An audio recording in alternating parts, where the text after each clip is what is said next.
কখনো কখনো আমরা ভাবি যে কোনো ব্যক্তি যিনি ধর্মের পথে চলেছেন, যদি তার দ্বারা কোনো ভুল হয়ে থাকে তাহলে নিয়তি তাকে সেই মুহূর্তেই কঠোর শাস্তি দেন।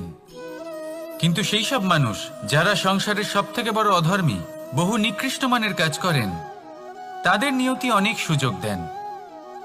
তাদের নিয়তি এরকম কঠোর প্রহার করেন না। এই ভাবনা কখনো না কখনো মনে আসেই। ভেবে দেখুন কেন?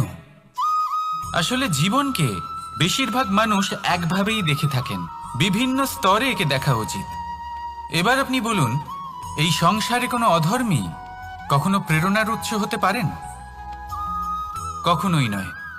যে মানুষ নিজের আত্মাকে মলিন করে ফেলেছেন, তিনি এই সংসারকে কিভাবে প্রেরণা যোগাবেন? উনি নিজেই বুঝতে পারেন না কোনটা করা উচিত, ধর্ম কোনটা। তাই নিয়তি তাকে একটা সুযোগ দেন, এটা বোঝার সুযোগ দেন যে কোনটা উচিত, কোনটা ধর্ম। সুযোগ দেন নিজের বিবেক জাগিয়ে তোলার, তাকে সুযোগ দেন নিজের অন্তরাত্মার ডাক শোনার। যখন তাতেও কাজ হয় না, তখন নিয়তির কাছে একটাই পথ বাকি থাকে, আর তা হলো মহাবিনাশ। মহাবিনাশ হয়তো দেরিতেই আসতে পারে, কিন্তু তা অবশ্যই আসবে। আর যখন মহাবিনাশ আসে, তখন মহাবিনাশের যন্ত্রণা সমগ্র মানব জীবনের যন্ত্রণার থেকে অনেক বেশি হয়। এই কথাটা সবসময় মনে রাখবেন। আর অন্যদিকে যে মানুষ ধর্মের পথে চলছেন, তার দ্বারা যদি কোনো ভুল হয়ে থাকে, তখন নিয়তি তার পরীক্ষা নেন। কিছুক্ষণের জন্য মানুষের মনে হতে পারে নিয়তি তাকে কঠোর শাস্তি দিয়েছেন, কিন্তু সময়ের সাথে আমরা সবাই দেখি যে যখন সেই মানুষ সেই পরীক্ষায় উত্তীর্ণ হন, এই সমস্ত সংসারের জন্য প্রেরণার উৎস হয়ে ওঠেন। অর্থাৎ নিয়তি প্রত্যেক মানুষকে তার কর্ম অনুসারে উচিত ফলও দেন, উচিত শাস্তিও দেন। পার্থক্য হলো শুধুমাত্র সময় আর আপনার দৃষ্টিভঙ্গির। তাই ধর্মের পথে চলুন আর আমার সাথে ভালোবেসে বলুন, রাধা রাধা। দ্বিধাবোধ। অনেক সময় আমরা জীবনে সেই বাঁকে এসে পৌঁছই যেখানে আমরা বুঝতেই পারি না যে এবার কোন দিক নির্বাচন করা উচিত। কখনো এদিকে যাওয়া উচিত মনে হয়, কখনো ওদিকে যাওয়া উচিত মনে হয়, কখনো দুদিকেই যাওয়া প্রয়োজনীয় বলে মনে হয়, কিন্তু তা তো সম্ভব নয়। কখনো কখনো এটা মনে হয় যে এখানেই থেমে যাওয়া ভালো, কোথাও না যাওয়াই শ্রেয়। এবার একেই তো দ্বিধাবোধ বলে। সংসারে এমন কোনো দ্বিধা নেই যার সমাধান সম্ভব নয়। এই দ্বিধাবোধ স্বাভাবিক। আর আপনার এই দ্বিধাকে আমি একটু সরল করে দিই। দ্বিধাগ্রস্ত হয়ে নির্বাচন করলে তখন এটা মাথায় নিয়ে করবেন যে আপনার এই নির্বাচনের ফলে এই সংসারের ওপর, এই সমাজের ওপর কি প্রভাব পড়তে পারে। নিজের লাভ ক্ষতির বিষয়ে ভাবা ছেড়ে দিন আর কর্ম করুন সংসারের মঙ্গলের জন্য, আগামী প্রজন্মের মঙ্গলের জন্য। ভাবুন আপনার এই নির্বাচনের জন্য কিভাবে তাদের জীবনের উদ্ধার সম্ভব। কারণ এই ভাবনাই হলো উচিত ভাবনা। কারণ অনেক সময় ওষুধ একটু কড়া মনে হতেই পারে, কিন্তু এই ওষুধই তো রোগ মুক্তি ঘটায়। সেইভাবে আপনাকেও এই দ্বিধার মুহূর্তে কঠিন নির্বাচন করতে হতে পারে। এই কঠিন নির্বাচন জীবনে কঠিন পরিস্থিতিও আনতে পারে, কিন্তু যদি এই নির্বাচন ধর্মসঙ্গত হয়, যদি এর দ্বারা সংসারের মঙ্গল হয়, তাহলে এই নির্বাচনই হলো সঠিক নির্বাচন। আসুন আমার সাথে ভালোবেসে বলুন, রাধা রাধা। মানুষ নানান ধরনের বাসনা পোষণ করেন, তাদের নানান ইচ্ছে থাকে, অভিলাষা থাকে, নানান কামনা করতে থাকেন, স্বপ্ন দেখেন, প্রার্থনা করেন যেন তা সফল হয়, নিজের সম্পন্নতা কামনা করেন, আর শেষে নিরাশ হয়ে যান কারণ এসব কিছুই পান না। আপনাকে একটা ছোট্ট উদাহরণ দিই। জঙ্গলের রাজা কাকে বলা হয়? সিংহকে। এবার যেহেতু সিংহ বনের রাজা, তাই হরিণ তো তার কাছে এসে এটা বলতে পারে না যে আপনি হলেন বনের রাজা, তাই আপনি আমাকে মেরে ফেলুন, আমাকে খেয়ে ফেলুন আর নিজের ক্ষুধা নিবারণ করুন। এমন তো হয় না। সিংহ যতই বনের রাজা হোক, তাকেও পরিশ্রম অবশ্যই করতে হয়, তবেই তার ক্ষুধা নিবারণ হয়। সেইভাবেই আপনার সমস্ত স্বপ্ন, আপনার সমস্ত ইচ্ছে, আপনার সমস্ত অভিলাষা, সমস্ত আকাঙ্ক্ষা পূরণ হবেই, অবশ্যই হবে, পরিশ্রমের দ্বারা। শুধু ভাবলেই হবে না। তাহলে আপনিও জীবনে পরিশ্রম করুন, নিজের সমস্ত স্বপ্ন পূরণ করুন, আর আমার সাথে ভালোবেসে বলুন, রাধা রাধা। আপনি কি কখনো কোনো উঁচু পর্বতের শিখরে পৌঁছতে পেরেছেন? যদি পৌঁছে থাকেন বা যদি আপনি কোনো উঁচু পর্বতের শিখরে যান, তাহলে ভালো করে দেখবেন, আপনি যত উঁচুতে অগ্রসর হতে থাকবেন, আস্তে আস্তে সমস্ত বনস্পতি বিলুপ্ত হতে থাকে। তারপরে সমস্ত গাছপালা, পশু পাখি সব বিলুপ্ত হতে থাকে। শেষ পর্যন্ত সেই শিখরে থেকে যায় শুধুমাত্র শান্তি, নীরবতা। আমাদের মানুষের সাথেও এটাই হয়। মানুষ যখন আত্মবিকাশের পথে অগ্রসর হতে থাকে এবং নিজের জীবনের শিখরে পৌঁছতে চায়, তখন তার একা থাকা অত্যন্ত প্রয়োজনীয় হয়। আর তাকে তখন ত্যাগ করতে হয় নিজের সুখ স্বাচ্ছন্দ্য, নিজের সম্পত্তি, নিজের সমৃদ্ধি, নিজের সৌন্দর্য। দেখুন, জীবনের শিখরে পৌঁছনো একেবারেই সহজ কাজ নয়। এ হলো অত্যন্ত দুর্গম এক পথ। কিন্তু যদি আপনি সেখানে পৌঁছতে চান, তাহলে আপনাকে ত্যাগের প্রবৃত্তি জাগিয়ে তুলতে হবে। ত্যাগ কি সেটা জানতে হবে, কারণ ত্যাগের ফলেই মনে শান্তি আসে, আর সেই শান্তির ফলে মনে উৎপন্ন হয় প্রেম।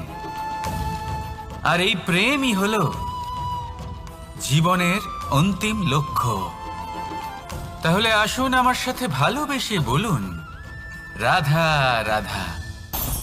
অধিকার, এটা না কোনো সাধারণ শব্দ, না কোনো ব্যবসা, নিজেই একটা অদ্ভুত ব্যাপার এই অধিকার।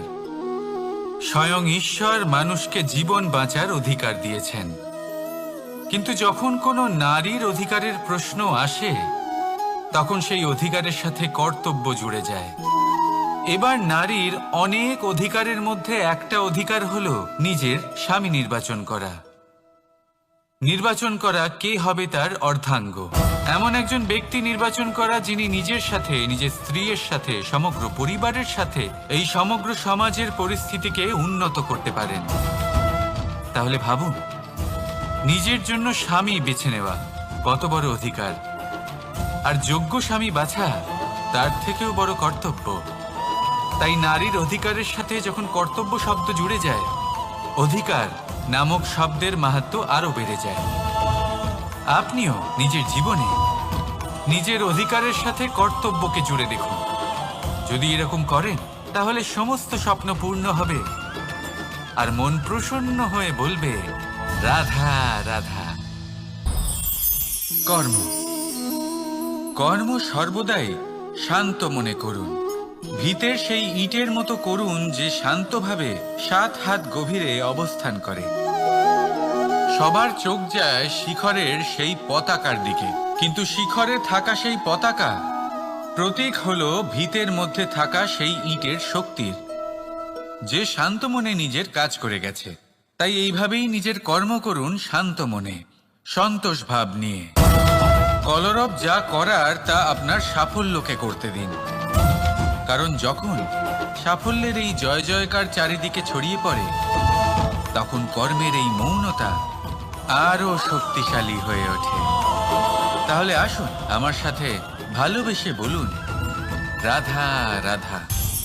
পরীক্ষা এমন একটা শব্দ যেটা শুনে সংসারের বেশিরভাগ মানুষই ভয়ভীত হয়ে পড়েন। কারণটা কি?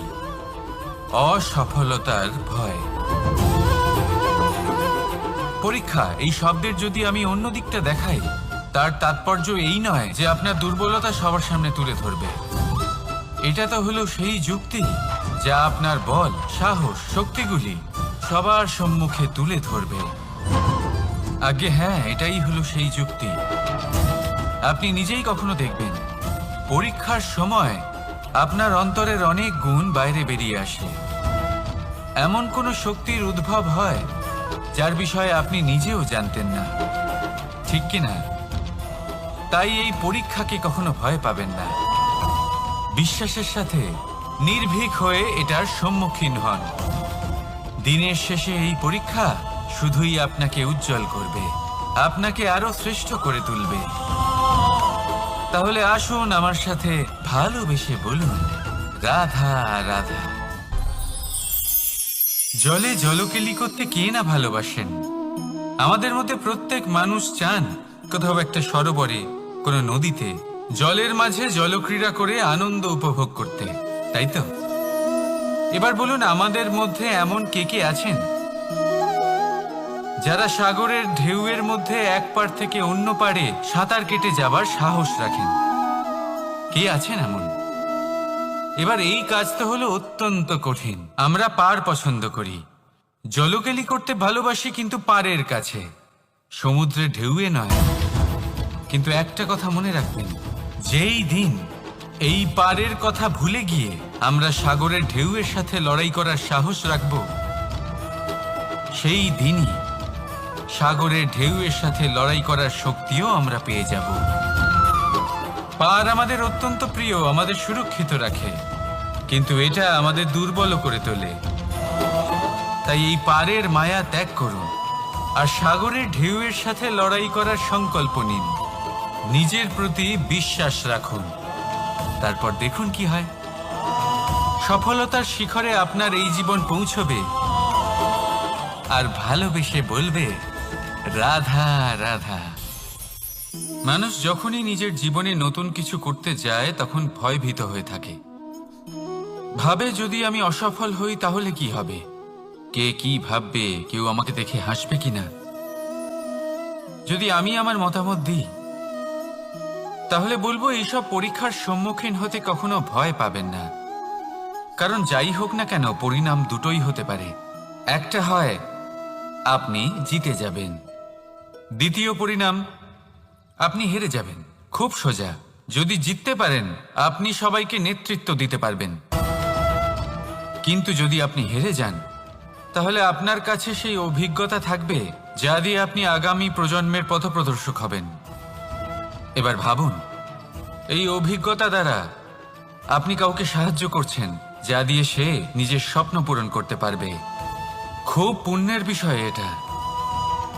একটা সহজ কথা জেনে রাখুন, জয় হোক বা পরাজয়, দুটো একই দিকে নিয়ে যায়, আর সেটা হলো জয়ের দিকে। শুধু নিজের দৃষ্টিভঙ্গি শুভ করে তুলুন আর নিজের পরীক্ষাগুলিকে সীমিত করে তুলবেন না। নিজের এই সীমাগুলিকে আহ্বান জানান, নিজের ব্যক্তিত্বকে বিশাল করে তুলুন, শক্তিশালী করে তুলুন। আর আমার সাথে ভালোবেসে বলুন, রাধা রাধা। এই সম্পর্ক হলো গুরু এবং শিষ্যের। গুরু হলেন ধনুকের সেই প্রত্যঞ্চার মতো, যিনি নিজেকে পেছনে রেখে শিষ্যকে তার গন্তব্যের দিকে এগিয়ে দেন, তাকে নিজের লক্ষ্য ভেদ করতে দেন, আর সর্বদাই কঠোর হয়ে থাকেন যাতে শিষ্য কখনোই নিজের লক্ষ্যচ্যুত না হয়। ধন্য হলেন এমন গুরু যারা শিষ্যকে নিজের গন্তব্যে পৌঁছেও দেন এবং তার সব কৃতিত্ব তাকেই দেন, নিজের শিষ্যকে, নিজের বাণকে। তাহলে আপনারা চিরকাল এরকম গুরুকে মনে রাখবেন, সর্বদা তাদের সম্মান করবেন, সর্বদা তাদের ভালোবাসবেন, কখনো জীবনে পিছিয়ে পড়বেন না আপনি। আসুন আমার সাথে ভালোবেসে বলুন, রাধা রাধা। আপনি কখনো আতর মেখেছেন? একটা শ্রেষ্ঠ আতরের গুণ হলো ওকে মাখার পরে অনেক দিন পর্যন্ত তার সুবাস থেকে যায়। তারপরে আপনি বস্ত্র বদল করুন বা রেখে দিন, তার সুবাস থেকেই যায়। এবার ধরে নিন এই আতর হলো আপনার কর্ম, আর আপনার শরীর, আপনার বস্ত্র হলো আপনার জিহ্বা। যত শ্রেষ্ঠ আপনার কর্ম হবে তত বেশি এই সংসার আপনাকে জানবে। আপনার কর্ম যদি সর্বশ্রেষ্ঠ হয় তাহলে সারা জীবন মনে রাখবে, আর জীবনের পরেও আপনাকে ভুলবে না। এই কর্ম ধর্ম ভেবে পালন করবেন, কারণ এই চিন্তা ভাবনাই সত্য হয়ে সামনে আসে। সেই জন্য ভাবনাকে পুষ্ট করুন, যুক্তিবোধ শ্রেষ্ঠ করে তুলুন। সবকিছু নিজে থেকেই হয়ে যাবে, পথ আপনা থেকেই সামনে চলে আসবে, কর্ম নিজে থেকেই হতে থাকবে। শুধু কর্ম ধর্ম মনে করে পালন করতে থাকুন। আর আমার সাথে ভালোবেসে বলুন, রাধা রাধা। এই জীবন, এই জীবন দেখতে গেলে কিন্তু খুবই কঠিন। এই জীবন কি করি হে নারায়ণ, এটাকে একটু সহজ কি করে করে তোলা যায়, এই প্রশ্নই তো আসছে মনে। এর উত্তর স্বয়ং সেই মানুষের মধ্যেই লুকিয়ে, তার সিদ্ধান্তে, তার নির্বাচনের মধ্যে লুকিয়ে। এবার জীবনের যে কঠিন সময়গুলো থাকে সেগুলো সেই প্রসঙ্গের মতোই হয়। যেমন ধরুন, আপনি হাঁটছেন হাঁটছেন আর হঠাৎ করে পায়ে কাঁটা ফুটে গেল। এবার আপনি কি করবেন? এমনও ব্যক্তি আছেন যারা সেই কষ্টের কারণে, সেই কষ্ট পাওয়ার ভয় পিছিয়ে আসেন। এমনও কিছু ব্যক্তি থাকেন যারা সেই আঘাতে নিরাময় করার জন্য সময় নষ্ট করবেন, কতটা জানি না। এমনও কিছু ব্যক্তি থাকতে পারেন যিনি হয়তো সেই কাঁটাকে তুলে নিয়ে তার ব্যবহার গজালের মতো করবেন, তাকে দেওয়ালে পুঁতে একটা সুন্দর ছবি লাগাবেন, যাতে সেই দেওয়াল আরো সুন্দর দেখতে মনে হয়। এটাই জীবনের সাথেও হতে পারে। এবার দেখুন, জীবন হলো কঠিন নাকি অত্যন্ত কঠিন সেটা গুরুত্বপূর্ণ নয়, সেটাকে সরল করার জন্য আপনি কি করছেন সেটা গুরুত্বপূর্ণ। জেনে রাখুন, আমরা সবাই মরণশীল, আমাদের সবার মৃত্যু হবে, প্রত্যেককেই এক না একদিন অবশ্যই মরতে হবে। এবার যখন সেটা হতেই চলেছে, তাহলে ভয় কেন পাবো, চিন্তা কেন করব? দুশ্চিন্তা করলে কি এর সমাধান হয়ে যাবে? কখনোই নয়। যা প্রারব্ধ তা হবেই। তাই জীবন এই কিছুক্ষণ আপনাকে বাঁচার জন্য দিয়েছে, তা বাঁচতে শুরু করে দিন। জীবনে যা পরিস্থিতি আসুক তা ধন্যাত্মক দৃষ্টিভঙ্গি দিয়ে দেখা শুরু করুন। এটা যদি আপনি শিখে নিতে পারেন, তাহলে আপনার এই জীবন সুখ ও প্রসন্নতা দ্বারা ভরে উঠবে। আর এই প্রসন্নতাই আপনি বলবেন, রাধা রাধা। বৃষ্টির জল যখন মেঘের দ্বারা টিপ টিপ করে ঝরে পড়ে তখন কি ভালো লাগে, তাই না? শুধু যে এই আবহাওয়া ভালো করে তুলে তাই নয়, এই মাটিতে সমাহিত হয়ে একটা অত্যন্ত সুন্দর গন্ধ উৎপন্ন করে। এই লতা পাতা, এই বৃক্ষ এদের জীবন দান করে, এদের পুষ্ট করে তোলে, আর তার সাথে অনেক জীবের কল্যাণ করে। কিন্তু ভাবুন, যখন বজ্রপাত হয় তখন কি হয়? এই সমস্ত জলের ফোঁটা অনিয়ন্ত্রিত হয়ে যায়, একটা ভয়ানক বন্যার রূপ নিয়ে নেয়, যা শুধুমাত্র মহাবিনাশ করে। এর সারমর্ম কি? এর সারমর্ম হলো কর্ম করুন, কিন্তু তার নিয়ন্ত্রণ রেখে। যদি আপনি নিয়ন্ত্রণে না থাকেন, তাহলে আপনিও জীবনরূপী এই বর্ষার পরিবর্তে ভয়ানক বন্যার রূপ ধারণ করবেন। এবার বিকাশ ঘটাবেন নাকি বিনাশ, সিদ্ধান্ত হলো আপনার। যদি বিকাশ ঘটাতে চান, তাহলে নিজের কর্মের সাথে সাথে নিজের মনকেও নিয়ন্ত্রণ করতে শিখুন। এই মনকে সংযত করুন, একে নিয়ন্ত্রণে রাখুন, নিজের কর্মকে নিয়ন্ত্রণে রাখুন, ভারসাম্য বজায় রাখুন। আর আমার সাথে ভালোবেসে বলুন, রাধা রাধা। কখনো ঘোড়া আর তার ঘোড়সওয়ারিকে দেখেছেন? ঘোড়ার ডান এবং বাম দিকে যেন একটা পর্দা লাগানো থাকে। তার কারণ কি? যাতে ঘোড়া অন্য কোনো দিকে দেখতে না পায়, শুধুমাত্র সামনে দেখে আর সেই দিকেই এগোতে থাকে। বলতে গেলে এটা খুব সাধারণ ব্যাপার, কিন্তু এর পেছনে খুব বড় এক বিজ্ঞান লুকিয়ে রয়েছে। আপনি যদি জীবনে নিজের লক্ষ্যে পৌঁছতে চান, তাহলে আপনাকে এদিক ওদিক তাকানো বন্ধ করতে হবে, শুধু সামনে নিজের লক্ষ্যের দিকে তাকিয়ে থাকতে হবে। তখনই জীবনে সাফল্য লাভ করবেন। ঘোড়া তো শুধুমাত্র এক পশু, তার উপরে লাগাম পরাতে হয়, চোখের ডান এবং বাম দিকে পর্দা পরিয়ে দেওয়া হয়। আপনি হলেন মানুষ, আপনাকে লাগাম কে পরাবে? কেউ না। এটা আপনাকে নিজেকেই করতে হবে। মনের গভীরে প্রবেশ করুন আর আবেগগুলিকে লাগাম পরান, তাদের নিয়ন্ত্রণ করতে শিখুন। আর নিজের দৃষ্টি সামনে, শুধু নিজের লক্ষ্যের দিকে। মনে রাখবেন, যদি আপনার দৃষ্টি শুধুমাত্র নিজের লক্ষ্যে থাকে, তাহলে লক্ষ্য ভেদ অবশ্যই করবেন। যদি একাগ্রতা এদিক ওদিক চলে যায়, তাহলে লক্ষ্য হারিয়ে যাবে। রাধা রাধা। যথা রাজা তথা প্রজা, যথা বীজ তথা বৃক্ষ, যথা ভূমি তথা অঙ্কুর। কি সুন্দর শব্দ এগুলি! আর যতটাই সুন্দর ততটাই গভীর হলো তার অর্থ। যেমন রাজা হবেন, প্রজা তেমনই হবেন। যেমন ভূমি হবে, অঙ্কুরও তেমনই হবে। কখনো গভীরে গিয়ে এই কথার অর্থ বোঝার চেষ্টা করেছেন আপনি? রাজা এই শব্দের মূল হল রজ। রজ কথার অর্থ হল মাটি। অর্থাৎ রাজা হলেন তিনি যিনি মাটির সাথে যুক্ত। রাজা হলেন তিনি যিনি প্রজাদের সম্মান করবেন, তাদের যত্ন নেবেন, তাদের চোখে জল দেখলেই চিন্তিত হয়ে উঠবেন, তাদের অশ্রু মোছার জন্য সমস্ত সম্ভাব্য চেষ্টা করবেন, তাদের সুখী রাখার জন্য সমস্ত চেষ্টা করবেন। রাজা এরকম হয়। এবার এই সমস্ত গুণ যদি একজন রাজার মধ্যে না থাকে, তাহলে প্রজার মধ্যে অসন্তোষ দেখা যায়। আর এই অসন্তোষ বিদ্রোহের রূপ নেয়। আর এই বিদ্রোহ যে কোনো রূপেই হলো বিনাশকারী। তাহলে রাজার উচিত প্রজাদের রক্ষা করা, এবং প্রজাদেরও উচিত রাজার প্রতি বিশ্বাস রাখা, তার অনুকরণ করা। এই দুজন যখন এক হবেন, তখনই শাসন স্থির হবে, তখনই এই দেশ নিয়ন্ত্রণে থাকবে। যদি দুজনের মধ্যে কোনো একজন নিয়ন্ত্রণ হারান, তখন মহা বিনাশ অবশ্যই হবে। তাহলে রাজা নিজের কর্ম করবেন আর প্রজা নিজের ধর্ম পালন করবেন, আর আমার সাথে ভালোবেসে বলবেন রাধা রাধা। এই বৃক্ষ দেখতে পাচ্ছেন, বটবৃক্ষ। এই সংসারের সব থেকে বড় বৃক্ষের মধ্যে অন্যতম। কি না করে এই বৃক্ষ! অনেক বছর ধরে বেঁচে থাকে এই বৃক্ষ। এই বৃক্ষ সর্বদাই বাড়তে থাকে। কত পশু পাখিদের এই বৃক্ষ আশ্রয় প্রদান করে। পথ চলতি পথচারীদের এই বৃক্ষ ছায়া প্রদান করে, আশ্রয় প্রদান করে, বিশ্রাম করার জায়গা দেয়, শীতল ছায়া দেয়।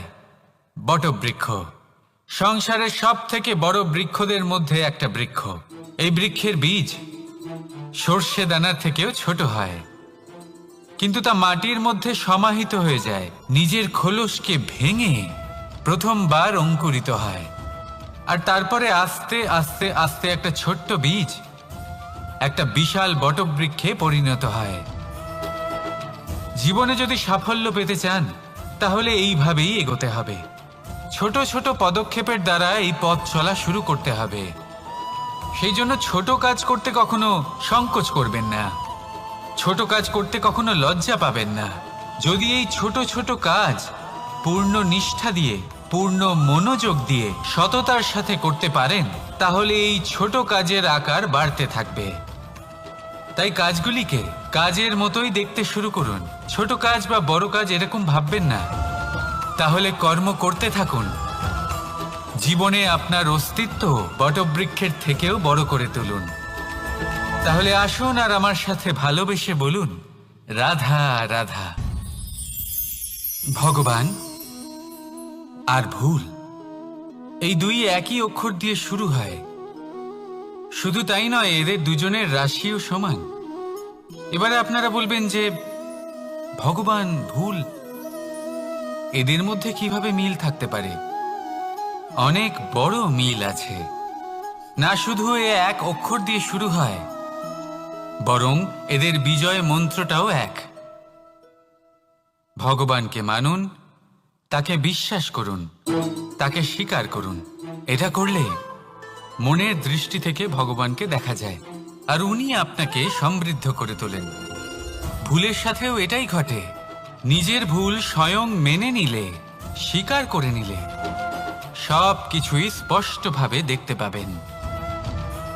যেদিন থেকে আপনি নিজের ভুল মেনে নিতে শিখবেন, সেদিন থেকে সেই ভুল শোধরানোর প্রক্রিয়াও শুরু হয়ে যাবে। আপনি বুঝে যাবেন নিজের ভুল কিভাবে শোধরাতে হয়। তাই মনে রাখবেন, নিজেকে শ্রেষ্ঠ করে তোলার জন্য নিজের ভুল স্বীকার করা অত্যন্ত প্রয়োজনীয়। এই জীবনে শান্তি আনার জন্য ঈশ্বরকে মেনে নেওয়াও অত্যন্ত প্রয়োজনীয়। সবসময় নিজের গুণ এবং নিজের দোষ মনে রাখবেন। আজীবন সুখী থাকবেন। রাধা রাধা।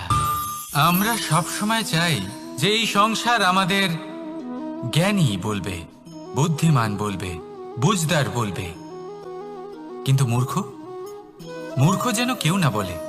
মূর্খ শব্দটা আমরা কেউ শুনতে চাই না, দূরে পালাতে থাকি।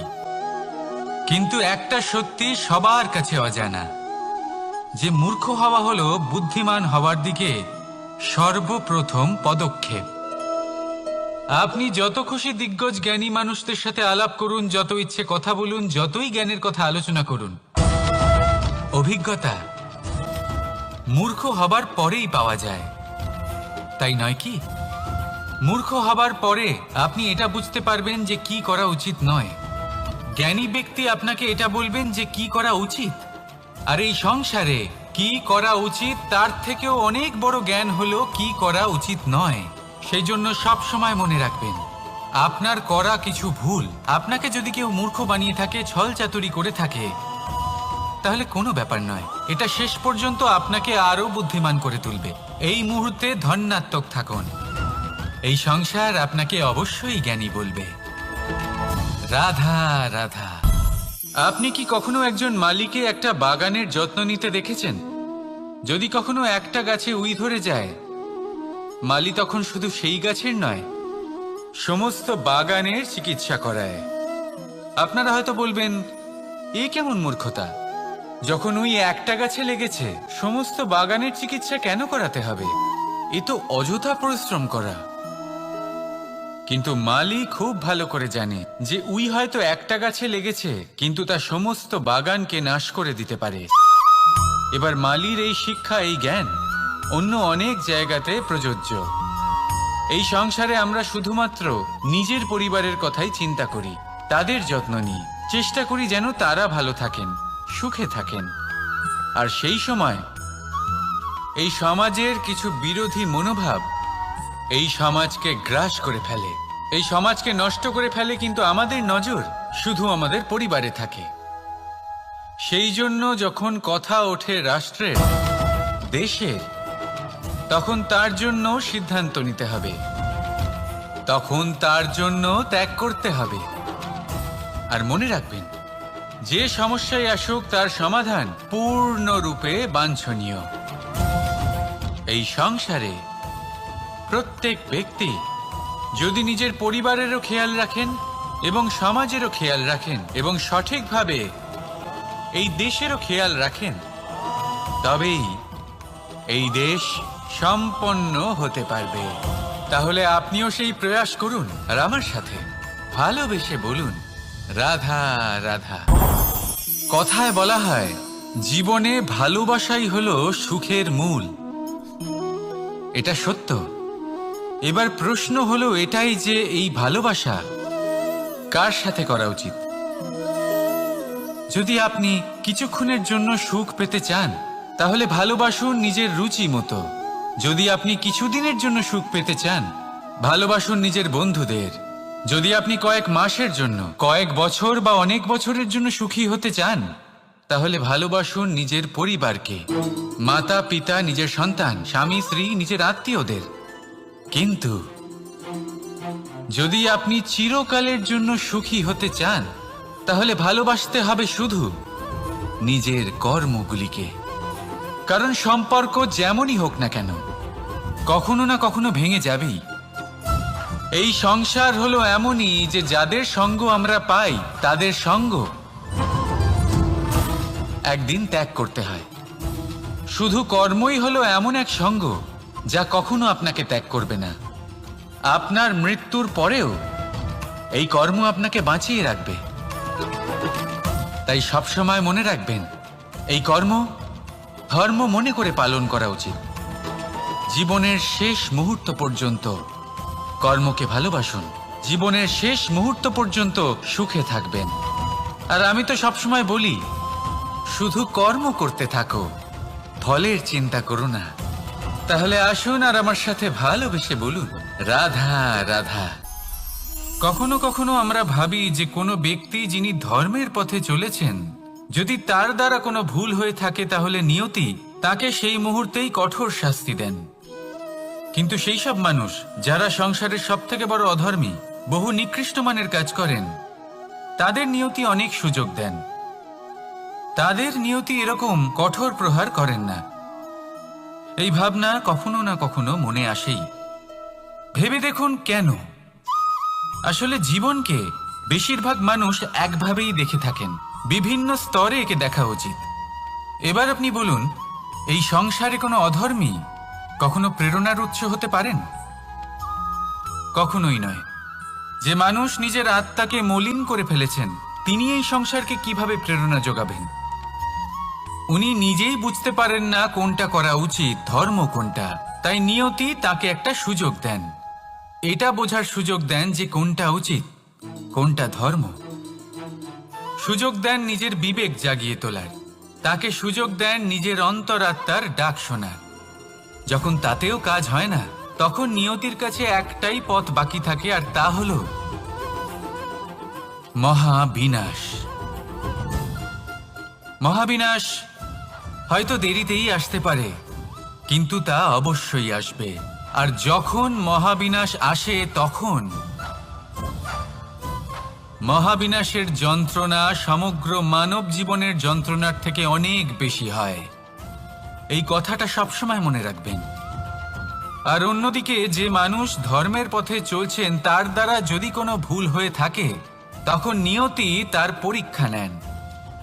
কিছুক্ষণের জন্য মানুষের মনে হতে পারে নিয়তি তাকে কঠোর শাস্তি দিয়েছেন, কিন্তু সময়ের সাথে আমরা সবাই দেখি যে যখন সেই মানুষ সেই পরীক্ষায় উত্তীর্ণ হন, এই সমস্ত সংসারের জন্য প্রেরণার উৎস হয়ে ওঠেন। অর্থাৎ নিয়তি প্রত্যেক মানুষকে তার কর্ম অনুসারে উচিত ফলও দেন, উচিত শাস্তিও দেন। পার্থক্য হলো শুধুমাত্র সময় আর আপনার দৃষ্টিভঙ্গির। তাই ধর্মের পথে চলুন আর আমার সাথে ভালোবেসে বলুন, রাধা রাধা। দ্বিধাবোধ। অনেক সময় আমরা জীবনে সেই বাঁকে এসে পৌঁছই যেখানে আমরা বুঝতেই পারি না যে এবার কোন দিক নির্বাচন করা উচিত। কখনো এদিকে যাওয়া উচিত মনে হয়, কখনো ওদিকে যাওয়া উচিত মনে হয়, কখনো দুদিকেই যাওয়া প্রয়োজনীয় বলে মনে হয়, কিন্তু তা তো সম্ভব নয়। কখনো কখনো এটা মনে হয় যে এখানেই থেমে যাওয়া ভালো, কোথাও না যাওয়াই শ্রেয়। এবার একেই তো দ্বিধাবোধ বলে। সংসারে এমন কোনো দ্বিধা নেই যার সমাধান সম্ভব নয়। এই দ্বিধাবোধ স্বাভাবিক। আর আপনার এই দ্বিধাকে আমি একটু সরল করে দিই। দ্বিধাগ্রস্ত হয়ে নির্বাচন করলে তখন এটা মাথায় নিয়ে করবেন যে আপনার এই নির্বাচনের ফলে এই সংসারের ওপর, এই সমাজের ওপর কি প্রভাব পড়তে পারে। নিজের লাভ ক্ষতির বিষয়ে ভাবা ছেড়ে দিন আর কর্ম করুন সংসারের মঙ্গলের জন্য, আগামী প্রজন্মের মঙ্গলের জন্য। ভাবুন আপনার এই নির্বাচনের জন্য কিভাবে তাদের জীবনের উদ্ধার সম্ভব। কারণ এই ভাবনাই হলো উচিত ভাবনা। কারণ অনেক সময় ওষুধ একটু কড়া মনে হতেই পারে, কিন্তু এই ওষুধই তো রোগ মুক্তি ঘটায়। সেইভাবে আপনাকেও এই দ্বিধার মুহূর্তে কঠিন নির্বাচন করতে হতে পারে। এই কঠিন নির্বাচন জীবনে কঠিন পরিস্থিতিও আনতে পারে, কিন্তু যদি এই নির্বাচন ধর্মসঙ্গত হয়, যদি এর দ্বারা সংসারের মঙ্গল হয়, তাহলে এই নির্বাচনই হলো সঠিক নির্বাচন। আসুন আমার সাথে ভালোবেসে বলুন, রাধা রাধা। মানুষ নানান ধরনের বাসনা পোষণ করেন, তাদের নানান ইচ্ছে থাকে, অভিলাষা থাকে, নানান কামনা করতে থাকেন, স্বপ্ন দেখেন, প্রার্থনা করেন যেন তা সফল হয়, নিজের সম্পন্নতা কামনা করেন, আর শেষে নিরাশ হয়ে যান কারণ এসব কিছুই পান না। আপনাকে একটা ছোট্ট উদাহরণ দিই। জঙ্গলের রাজা কাকে বলা হয়? সিংহকে। এবার যেহেতু সিংহ বনের রাজা, তাই হরিণ তো তার কাছে এসে এটা বলতে পারে না যে আপনি হলেন বনের রাজা, তাই আপনি আমাকে মেরে ফেলুন, আমাকে খেয়ে ফেলুন আর নিজের ক্ষুধা নিবারণ করুন। এমন তো হয় না। সিংহ যতই বনের রাজা হোক, তাকেও পরিশ্রম অবশ্যই করতে হয়, তবেই তার ক্ষুধা নিবারণ হয়। সেইভাবেই আপনার সমস্ত স্বপ্ন, আপনার সমস্ত ইচ্ছে, আপনার সমস্ত অভিলাষা, সমস্ত আকাঙ্ক্ষা পূরণ হবেই, অবশ্যই হবে, পরিশ্রমের দ্বারা। শুধু ভাবলেই হবে না, তাহলে আপনিও জীবনে পরিশ্রম করুন, নিজের সমস্ত স্বপ্ন পূরণ করুন, আর আমার সাথে ভালোবেসে বলুন, রাধা রাধা।